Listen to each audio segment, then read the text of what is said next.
ಆತ್ಮೀಯ H16 news ಅರ್ಥಾತ್ ಹೇ ಸೀತಾರಾಮಗೆ ಸ್ವಾಗತ. ನಾನು ನಿಮ್ಮವ MI ಅದು ಮಲ್ಲಪ್ಪ ಜೋತವ. ಮನರೇಗಾ ಗ್ರಾಮೀಣ ಪ್ರದೇಶ ಜನರಿಗೆ ಉದ್ಯೋಗ ಖಾತ್ರಿ ಮಾಡೋ ಸಲುವಾಗಿ, ಉದ್ಯೋಗ ಕೊಡೋ ಸಲುವಾಗಿ ಮಹಾತ್ಮ ಗಾಂಧಿ ನರೇಗಾ ಯೋಜನೆಯನ್ನು ತಂದಿದ್ದು ನಿಮಗೆ ಗೊತ್ತದ. 2005 ನಮ್ಮ ಮಿನಿಸ್ಟರ್ ಆಗಿದ್ದಂಥ, ಆಗ ಪ್ರೈಮ್ ಮಿನಿಸ್ಟರ್ ಆದಂಥ UPA ಸರ್ಕಾರದಲ್ಲೇ ಮನಮೋಹನ್ ಸಿಂಗ್ ಭಾಳ ದೊಡ್ಡ ಕೆಲಸ, ಸೋನಿಯಾ ಗಾಂಧಿ ಅವರನ್ನು ಸದಾ ನೆನಪಿಡುವಂಥ ಕೆಲಸ. ನರೇಗಾದಿಂದಾಗಿ ಅನೇಕ ಕುಟುಂಬಗಳಿಗೆ ಒಂದಿಷ್ಟು ಅನ್ನ, ಒಂದಿಷ್ಟು ಬದುಕ ಸಿಕ್ಕಿದ್ದಿನ್ಸೋಳಲ್ಲ. ಇದಕ್ಕೆ ಇನ್ನೂ ಭಾಳ ಮಾಡಬೇಕಾಗಿತ್ತು. ಯಾಕಂದ್ರೆ ಇವತ್ತು ದಿವಸದ ಬಡತನ, ನಿರುದ್ಯೋಗ ಹೆಚ್ಚಿನ ಪ್ರಮಾಣದಲ್ಲಿ ಈ ಹಳ್ಳಿಗಳಲ್ಲಿ ಅದ, ಗ್ರಾಮೀಣ ಏರಿಯಾದಲ್ಲೇ ಅದ. ಯಾಕಂದ್ರೆ ಗ್ರಾಮೀಣ ಏರಿಯಾದಲ್ಲಿ ನೌಕರಿ ಇಲ್ಲ, ಉದ್ಯೋಗ ಇಲ್ಲ ಅಂದಾಗ ಪಾಪ ಪಟ್ಟಣಗಳಿಗೆ ಬಂದ, ನಗರಗಳಿಗೆ ಬಂದ, ಇಲ್ಲಿ ಸರಿಯಾದ ವ್ಯವಸ್ಥೆ ಇರಲಾರ್ದು ಎಷ್ಟೋ ಜನ ಬಡವರು ಹಾದಿ ಬೀದಿಯಲ್ಲಿ ಬಿದ್ದು ಸತ್ತು ಹೋಗಿದ್ದು ಸಾಕಷ್ಟು ಅದ. ಕಟ್ಟಡಗಳ ನಿರ್ಮಾಣ ಸಂದರ್ಭದಲ್ಲಿ ಎಷ್ಟೋ ತಮ್ಮ ಜೀವಗಳನ್ನು ಕಳ್ಕೊಂಡಂಥ ಸಾಕಷ್ಟು ಜನರಿದ್ದಾರೆ. ಇದು ನರೇಗಾ ಇದೆಲ್ಲ ದೃಷ್ಟಿ ಇಟ್ಟುಕೊಂಡು ನಮ್ಮ ಗ್ರಾಮೀಣ ವಲಯದಲ್ಲ ಒಂದಿಷ್ಟು ಉದ್ಯೋಗ ಕೊಡೋ ಸಲುವಾಗಿ ಮಾಡಿದ ದೊಡ್ಡ ಯೋಜನೆ ಮತ್ತು ಭಾಳ ಒಪ್ಪುವಂಥ ಯೋಜನೆ. ಒಂದು ಆಹಾರ ಖಾತ್ರಿ, ಇನ್ನೊಂದು ಉದ್ಯೋಗ ಖಾತ್ರಿ, ಇವು ಮಾಡಿ ಒಳ್ಳೆ ಕೆಲಸ ಮಾಡಿತ್ತು. ಆದರೆ ನಮ್ಮ ಮೋದಿಯವ್ರಿಗೆ ಮೊದಲು ಆರಂಭದಲ್ಲಿ ಲೈಕ್ ಇಲ್ಲ, ಮತ್ತು ಇವು ಲೈಕ್ ಇಲ್ಲ ಅವ್ರಿಗೆ. ಯಾಕಂತಂದ್ರೆ 1.12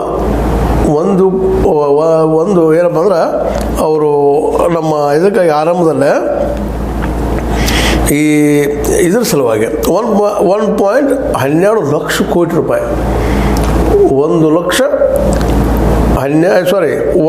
ಕೋಟಿ 12 ಲಕ್ಷ 1 ಕೋಟಿ 12 ಲಕ್ಷ ರೂಪಾಯಿಗಳನ್ನ ಆರಂಭದಲ್ಲಿ ಇಟ್ಟಿದ್ರು. ಇದಕ್ಕಾಗಿ 2005 100 ದಿನದ ತನಕ ಅವ್ರಿಗೆ ಉದ್ಯೋಗ ಕೊಡ್ಬೇಕಂತೇಳಿ.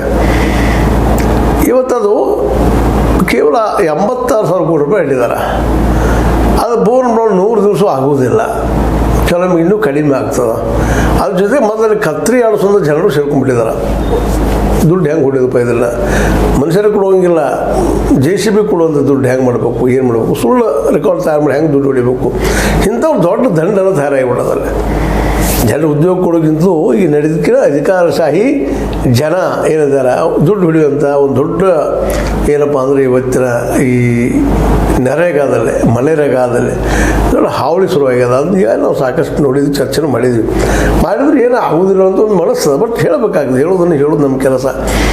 ಆ ದಿಶೆಯಲ್ಲೇ ಈ ಕೇವಲ 86,000 ಕೋಟಿ ರೂಪಾಯಿ ಕೊಡ್ತಾರೆ. 1 ಲಕ್ಷ ಕೋಟಿ ಅಂದರೆ 1,12,1 1.12 ಲಕ್ಷ ಕೋಟಿ, 1,12,00,000 ಕೋಟಿ ಅಂತಿಲ್ಲ, ಏನಿದ್ರೆ ಅದಕ್ಕೆ ಅಂದ್ರೆ 120 ಕೋಟಿ ರೂಪಾಯಿಗಳನ್ನ ಖರ್ಚು ಮಾಡ್ತಾಯಿದ್ರು. ಇವತ್ತು ಬರೀ 86,000 ಕೋಟಿ ತಂದು ಹಚ್ಚಿದ್ದಾರೆ.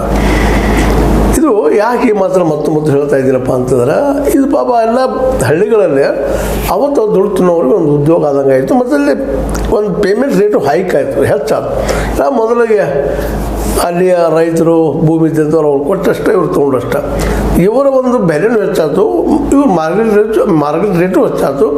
ಆದರೆ ಮನರೇಗಾನ ಯಾಕೆ ಇವರು ಕೊಲಾಪ್ಸ್ ಮಾಡ್ತಾ ಬಂದರು, ಯಾಕೆ ದುಡ್ಡು ಕಡಿಮೆ ಮಾಡ್ತಾ ಬಂದರು ಅನ್ನೋದೊಂದು ಚರ್ಚೆ, ಇನ್ನೊಂದು ವಿಷಯ. ಆದರೂ ಒಂದು ಮಾತು ಹೇಳಬೇಕಾಗ್ತದಿಲ್ಲ.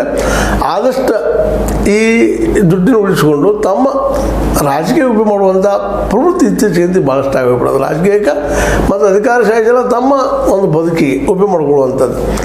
ಇಲ್ಲೇ ಒಬ್ಬ ವ್ಯಕ್ತಿಗೆ 100 ದಿನಗಳವರೆಗೆ ಉದ್ಯೋಗ ಕೊಡ್ಬೇಕಂತ ಮಾಡಿದ್ದು, ಅದನ್ನು ನಂತರ 150 ಮಾಡಬೇಕು, ಹಾಗೆ ಹೀಗೆ ಜನ ಪ್ರಯತ್ನ ಮಾಡಿದ್ರು. ಎಲ್ಲದಂತೆ ಸಾಧ್ಯದ ಈಗಿನ ಮಟ್ಟಿಗೆ ಅದನ್ನು ಇವತ್ತು ನಮ್ಮ ಪಂಚಾಯತ್ ಗ್ರಾಮೀಣಾಭಿವೃದ್ಧಿ ಮತ್ತು ಪಂಚಾಯತ್ ಮಿನಿಸ್ಟರ್ ಪ್ರಿಯಾಂಕ್ ಖರ್ಗೆ ನೆನಪು ಮಾಡ್ಕೊಳ್ತಾ ಇದ್ದಾರೆ. UPA ಇದ್ದಲ್ಲಿ ನಾವು ಇಂಥೆಲ್ಲ ಮಾಡಿದ್ದೀವಿ ಅಂತೇಳಿ. ಅದೇ ರೀತಿ ನಮ್ಮ ಏನಪ್ಪ ಅಂತಂದ್ರೆ ವಿಶೇಷವಾಗಿ ಹೊರಟ್ಟಿ ಅವರು ಸಹಿತ ಇದನ್ನು ಹೌದು, ಅದು ನಾವು ಮಿನಿಸ್ಟರ್ದಾಗ ಮಾಡಿದ್ವಿ ಅಂತ ನಾವು ಮಾತಾಡ್ತಾರೆ. ಮಾತಾಗದ ಎಲ್ಲರಿಗೂ ಉದ್ಯೋಗ ಸಿಗುವಂಥದ್ದು. ಇವನ್ ಶಹರ ಮಟ್ಟದಲ್ಲಿ ಇಂಥ ಒಂದು ಮನೆಯಾಗ ಹಳ್ಳೆಪ್ಪ ತರಬಾರ್ದು ಯಾಕಂತ, ಯಾಕೆ ಇನ್ನೂ ಉದ್ಯೋಗಗಳಿಲ್ಲ ಭಾಳ ಜನರಿಗೆ. ಈ ಒಂದು ಕಾಂಟ್ರಾಕ್ಟ್ ಲೇಬರ್ಗೆ ಸಿಕ್ಕೊಂಡು ಒದ್ದಾಡ್ತಿದ್ದಾರೆ ಪಾಪ, ಅವ್ರಿಗೂ ಯಾಕೆ ಇಲ್ಲಿ ಮಾಡಬಾರ್ದು ಅಂತ ನನಗೆ ಮಾಡ್ತೀನಿ. ಹಾಗೆ ಹೀಗೆ ನಮ್ಮ ಮೋದಿ ಸಾಹೇಬರು ಹೇಳಿದರು, ಮೋದಿ ಅವರು ಹೇಳಿದರು. ಇವತ್ತಿನವರೆಗೂ ಅದ್ರ ಒಂದು ಏನದರ ದುಡ್ಡು ಹಾಕೋದಿಲ್ಲ, ಇನ್ನೂ ಕಡಿಮೆ ಮಾಡ್ತಾರೆ ಬಿಡ, ಹೆಚ್ಚು ಮಾಡ್ತಾರೆ. ಲಾಸ್ಟ್ ಇಯರ್ 86,000 ಕೋಟಿ ಹಾಕಿದರು, ಈ ಸಲ 86,000 ಕೋಟಿ ರೂಪಾಯಿ ಹಾಕಿದ್ದಾರೆ. ಅದು ಎದಕ್ಕೆ ಆಗ್ತದೆ ರೀ ಅಷ್ಟು ದುಡ್ಡು? ಎಷ್ಟು ಕೋಟಿ ಜನ ಇದ್ದಾರೆ ಬಡವರಲ್ಲೇ, ಅವ್ರಿಗೆ ದಿನಕ್ಕೊಂದು 300, 400, 200 ರೂಪಾಯಿ ಪೇಮೆಂಟ್ ಬಿದ್ದರು ಪಾಪ ಅವ್ರು ಬದುಕು ಮಾಡ್ಕೊಂಡು ಹೋಗ್ತಾರೆ, ತಮ್ಮ ಬದುಕು ಜಕ್ಕೊಂಡು ಹೋಗ್ತಾರೆ. ಯಾಕೆ ಮಾಡಬಾರ್ದು ಇದನ್ನು ಅನ್ನೋದು ಇಲ್ಲಿ ಭಾಳ ಒಂದೇನಪ್ಪ ಅಂದ್ರೆ ವಿಚಾರ ಮಾಡುವಂಥ ವಿಷಯ ಅದ. ಆ ದಿಶೆಯಲ್ಲೇ ನಮ್ಮ ಸರ್ಕಾರಗಳು ಮತ್ತು ಮೋದಿ ಸರ್ಕಾರ ಇನ್ನಷ್ಟು ವಿಚಾರ ಮಾಡಿ ಈ ಹಳ್ಳಿಗಳಿಗೆ ಅವ್ರು ಸ್ವಾಯತ್ತ ಉಳಿಯುವಂಥ ಕೆಲಸ ಮಾಡಿದ್ದಾರೆ, ಭಾಳ ಉತ್ತಮ. ಹಾಗೆ ಉದ್ಯೋಗ ಸಿಗ್ತದಲ್ಲ ಜನಕ್ಕೆ, ಉದ್ಯೋಗ ಸಿಗೋದ್ರಿಂದ ಸಹಜವಾಗಿ ನಿಮಗೆ ಗೊತ್ತದ, ಕೊಳ್ಳೋ ಶಕ್ತಿ ಹೆಚ್ಚಾಗ್ತದೆ, ಮಾರ್ಕೆಟ್ ಆರ್ಥಿಕ ಬಲಿಷ್ಠ ಆಗ್ತಾ ಹೋಗ್ತದೆ. ಕೊಳ್ಳಿಕ್ಕೆ ಶುರು ಮಾಡಿದ್ರಪ್ಪ ಅಂದ್ರೆ ಆಟೋಮೆಟಿಕ್ ಏನು ಡಿಮಾಂಡ್ಸ್ ಮಾಡ್ತಾರೆ ಆ ವಸ್ತುಗಳು ತಯಾರು ಮಾಡೋದಂಥ ಒಂದು ತಯಾರಿಕಾ ಕೇಂದ್ರಗಳು ತಯಾರಾಗ್ತಾ ಹೋಗ್ತಾ ಇರ್ತವೆ.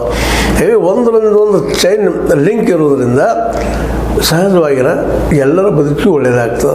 ಆ ದಿಶೆಯಲ್ಲೇ ಈ ನಮ್ಮ ಗ್ರಾಮೀಣ ಅಭಿವೃದ್ಧಿ ಮತ್ತು ಪಂಚಾಯತ್ ರಾಜ್ ಸಚಿವರಾದಂಥ ಪ್ರಿಯಾಂಕ್ ಖರ್ಗೆ ಅವರು ಟೀಕೆ ಏನು ಮಾಡ್ತಾ ಇದ್ದಾರೆ ಅಂದರೆ, ನಾವು UPI ಇದ್ದಾಗ ಹೆಚ್ಚು ಮಾಡಿದ್ವಿ, ನೀವು ಕಡಿಮೆ ಮಾಡಿರಿ.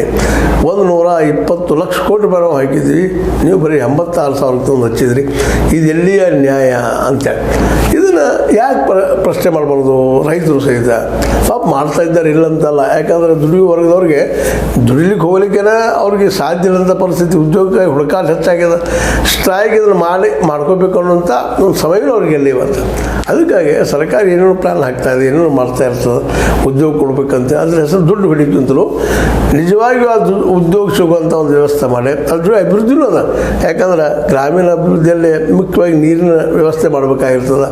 ನೀರಿನ ಸೆಲೆಗಳಿದ್ದರೆ ಅಲ್ಲಿ ಬಾವಿ ತುಳಿಕೊಡುವಂಥದ್ದು, ಅಲ್ಲಿ ಜನಕ್ಕೆ ಕೆರೆಗಳನ್ನು ತೋಡಿಸುವಂಥದ್ದು, ರೆಡಿ ಮಾಡಿಸುವಂಥದ್ದು, 1-2 ಕಾರ್ಯಕ್ರಮ. ಮುಖ್ಯ ನೀರಿನ ರೈತ ಬೇಕಾಗಿದ್ದ ನೀರು ಭೂಮಿಯಿಂದ ಇದ್ದೇ ಇರ್ತದೆ. ಭೂಮಿಗೆ ಎಂಥ ಭೂಮಿ ಇದ್ದರೂ ಅಲ್ಲಿ ನೀರು ಇತ್ತಪ್ಪ ಅಂದರೆ ಬೆಳೆ ಯಾವುದಾದ್ರೂ ಬೆಳೀತದೆ. ಹೀಗಾಗಿ ಈ ಒಂದು ಬೇಸಿಕ್ ನೀಡ್ಸ್ ಆದಂಥ ಕೆರೆ ಕಟ್ಟೋದಾಗಲಿ, ಮತ್ತೆ ಕಟ್ಟೋದಾಗಲಿ, ನೀರು ನಿಲ್ಲಿಸುವಂಥದ್ದಾಗಿರ್ಬೋದು, ಹಳ್ಳಿಗಳ ಒಂದು ಡೆವಲಪ್ಮೆಂಟ್ ಸಲುವಾಗಿ ಅದನ್ನು ಯೂಸ್ ಮಾಡ್ಕೊಳ್ಳುವಂಥ ಒಂದು ಏನು ನರೇಗಾ ಐತಿ, ಆ ನರೇಗಾಕ್ಕೆ 150 ದಿನಗಳ ಉದ್ಯೋಗ ಕೊಟ್ಟರಂತ ಇನ್ನೂ ಭಾಳ ಉತ್ತಮ ಆಗ್ತದೆ.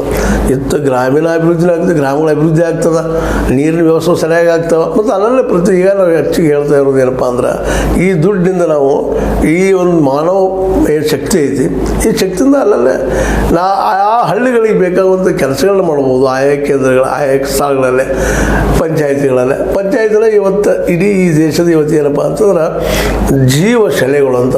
ಯಾಕಂದ್ರೆ ಪ್ರತಿಯೊಬ್ಬ ವ್ಯಕ್ತಿಗೂ ಹೋಗಿ ಮುಟ್ಕೊಂಥದ್ದು, ಪ್ರತಿಯೊಂದು ಹಳ್ಳಿಗೆ ಹೋಗಿ ಮುಟ್ಕೊಂಥ ಕೆಲಸ ಈ ಪಂಚಾಯತಿಗಳಿಂದ ಆಗಲಿಕ್ಕತ್ತದ ರೀ. ಪಂಚಾಯತ್ ಸಲುವಾಗಿ ಗಾಂಧೀಜಿಯವರು ಹೇಳಿದ್ದು ಯಾಕಪ್ಪ ಅಂದ್ರೆ, ಈ ಪಂಚಾಯತಿ ಮಾಡಿದರೆ, ಪಂಚಾಯತಿಗಳಿದ್ದು ಅಂದರೆ ಇವು ಮೊದಲಿಂದ ನಮ್ಮಲ್ಲಿ ಪಂಚಾಯತ್ ರಾಜ್ ವ್ಯವಸ್ಥೆ ಇಷ್ಟೇ ಅದ. ಯಾಕೆಂದರೆ ಆಯಾ ಹಳ್ಳಿಗಳಲ್ಲಿ ಅಲ್ಲಿ ಹಿರಿಯರು ಇನ್ನುಳಿದವ್ರು ಕುಡ್ಕೊಂಡು ಮಾಡ್ಕೊಂಡು ಬರ್ತಾಯಿದ್ರು. ಅಲ್ಲಿ ಒಂದಿಷ್ಟು ತಪ್ಪಾಗಿರ್ಬೋದಿಲ್ಲ, ಇಲ್ಲಂತಲ್ಲ. ಫಿಡಿಯಲಿಸ್ಟಿಕ್ ಅಂತೀವಿ ನಾವು. ಫಿಡಿಯಲಿಸ್ಟಿಕ್ ಅಂದ್ರೆ ಜಮೀನ್ದಾರಿ ಪದ್ಧತಿಯಿಂದ ಭಾಳ ಜಮೀನಿದ್ದಾವೆ, ಅಲ್ಲಿ ಹೀರೋ ಆಗೋದು, ಉಳಿದವ್ರು ಜೀರೋ ಆಗೋದು ಅನ್ನೋಂಥದ್ದು ಹುಡುಗದು ಬಂದಿದ್ದೀವಿ ನಾವು. ಅದನ್ನು ತಪ್ಪಿಸೋ ಸಲುವಾಗಿ ಸಹಿತ ಈ ಮನೆಯಾಗ ಹೆಲ್ಪ್ ಆಗ್ತದೆ. ಯಾಕಂದ್ರೆ ಆರ್ಥಿಕವಾಗಿ ಮನುಷ್ಯ ಮತ್ತು ಶೈಕ್ಷಣಿಕವಾಗಿ ಮನುಷ್ಯ ಬಲಿಷ್ಠ ಆದಪ್ಪ ಅಂತಂದ್ರೆ ಸಹಜವಾಗಿ ಸಮಾನತೆ ಅಲ್ಲಿ ಸಹಜ ಬರ್ತದೆ. ನೋಡ್ರಿ ನೀವು, ಎಲ್ಲೋ ಒಬ್ಬ ಕಲಿಲಾರದ ವ್ಯಕ್ತಿಗೆ ಮತ್ತು ಕಲಿತ ವ್ಯಕ್ತಿಗೆ ಡಿಫ್ರೆನ್ಸ್ ಇರ್ತದೆ ಅಂತಾರೆ.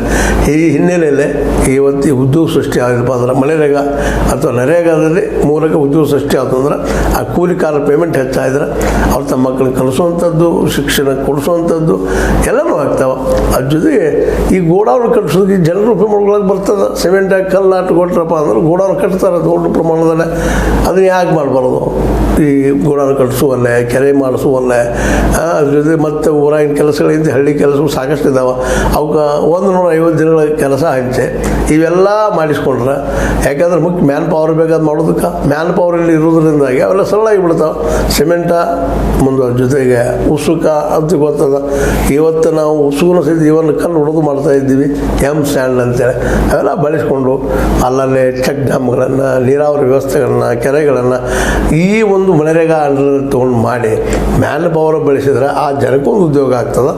ಜೊತೆಗೆ ಅಲ್ಲಿಯ ಗೋಡೌನ್ಗಳಿಗೂ ಒಂದೊಂದು ಹಳ್ಳಿಯಲ್ಲಿ ಒಂದು ಗೋಡೌನ್ ಆಗ್ತದ್ರೆ ಅದು ಮಾರ್ಕೆಟಾಗಿ ಬೆಳೀತದೆ. ರೈತರಿಗೆ ಮಾರ್ಕೆಟ್ ಆದ್ರೆ ಇಡೀ ದೇಶದ ಒಂದು ಅರ್ಥವ್ಯವಸ್ಥೆ ಬದಲಾಗ್ತದೆ. ನಿಮಗೆ ಅನ್ನಿಸ್ತದೆ ಈ ದಿಶೆಯಲ್ಲಿ ನರೇಗಾವನ್ನು ಬಳಸ್ಕೊಂಡ್ರೆ ಭಾಳ ಉತ್ತಮ ಅನ್ನೋ ಒಂದು ಮಾತು. ಅದೇ ಕಾಲಕ್ಕೆ ಪ್ರಿಯಾಂಕಾ ಖರ್ಗೆ ಅವರು ಏನೋ ಟೀಕೆ ಮಾಡಿದ್ರೆ ಟೀಕೆ ಆಗಬಾರ್ದು, ಕನ್ಸ್ಟ್ರಕ್ಟಿವ್ ಆಗಿ ಈ ರೀತಿ ಮಾಡಿದರೆ ಉತ್ತಮ ಅನ್ನೋ ಸಲಹೆಯನ್ನು ಕೊಡುವಂಥ ಪ್ರಯತ್ನ ನಡೆಸಿದ ಖರ್ಗೆ ಅವರಂಥವರು ಸಿದ್ದರಾಮಯ್ಯನವರು ಪ್ರಯತ್ನ ಮಾಡಿ 150 ದಿನಗಳವರೆಗೆ ಕೆಲಸವನ್ನು ಕೊಡಿಸುವಂಗೆ ಒತ್ತಡ ತಂದ. ಈ ದಿಶೆಯಲ್ಲಿ ಎಲ್ಲ ಒಂದು BJP ಏತರ ಸರ್ಕಾರಗಳು ಪ್ರಯತ್ನ ಮಾಡಿದ್ರೆ ಸಹಜವಾಗಿ ಎಲ್ಲ BJP ಉಳ್ಳಂಥ ಸರ್ಕಾರಗಳು ಸಹಿತ ಪ್ರಯತ್ನ ಮಾಡಿ ಇಡೀ ದೇಶದ ಅರ್ಥವ್ಯವಸ್ಥೆ ಹೊಸ ಮೂರು ಕೊಡ್ಬೋದು ಅಂತೇಳಿ ಒಂದಿಷ್ಟು ತಜ್ಞರ ಅಭಿಪ್ರಾಯ. ಇದಕ್ಕೆ ನೀವು ಏನಂತೀರಿ? ಸರಿ ಅಂತೀರೋ ಇಲ್ಲ ಅಂತೀರೋ? ಸರಿ ಇಲ್ಲಂದ್ರೆ ಇಲ್ಲಲ್ರಿ. ಒಟ್ಟಿನಲ್ಲೇ ನರೇಗಾ 150 ದಿವಸ ಆಗಿರಿ, ಹೌದಲ್ರಿ? ಬೇಡ. ಇದು ಹೇ ಸೀತಾರಾಮ್ ಅಥವಾ H16 ನ್ಯೂಸ್ ನೋಡ್ತಾ ಇರ್ರಿ, ಲೈಕ್ ಮಾಡ್ತಾ ಇರ್ರಿ, ಜೊತೆಗೆ ಸಬ್ಸ್ಕ್ರೈಬ್ ಆಗ್ತಾ ಇರ್ರಿ. ವಂದನೆಗಳು.